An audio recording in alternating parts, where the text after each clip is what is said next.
किसी स्थान पर कारलैंड नामक एक जगह थी जो काली, दलदली और धंसने वाली थी। वहां पानी के बड़े बड़े टुकड़े थे जिनमें घास पात और टीले थे। वहां पानी के पोखर भी थे जो काले या हरे थे और हर प्रकार के घास पात से भरे थे।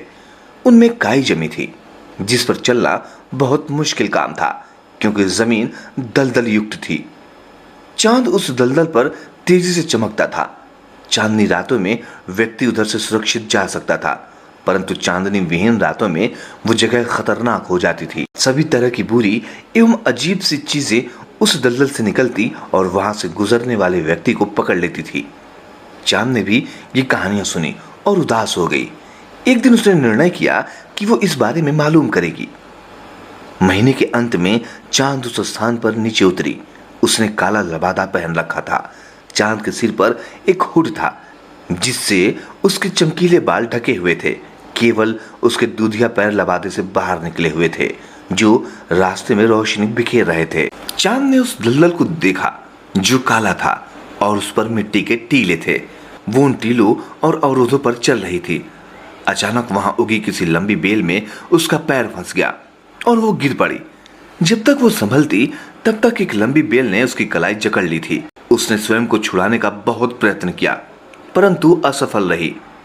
तभी चांद ने अंधेरे में किसी के रोने की आवाज सुनी। इधर उधर नजर दौड़ाने पर उसे एक सफेद चेहरा दिखाई दिया। उसकी आंखें डरी हुई थी। वो एक आदमी था जो दलदल के कारण रास्ता भटक गया था। उसने चांद के पैरों से आती हुई रोशनी देखी।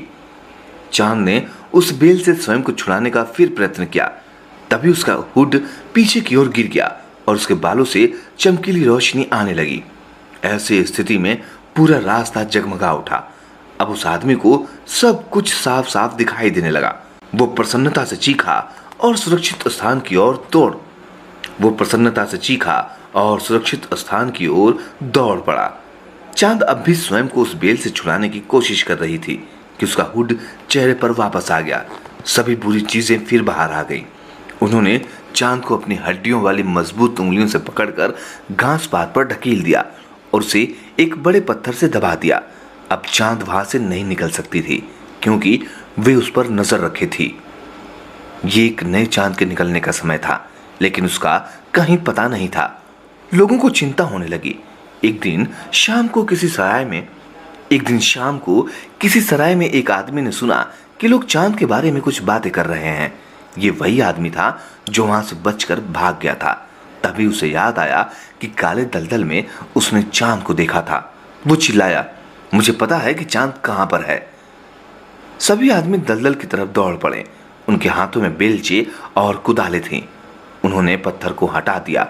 चांद वहीं पर थी। वो पुनः आसमान में चमकने लगी, तेज और चमकीली।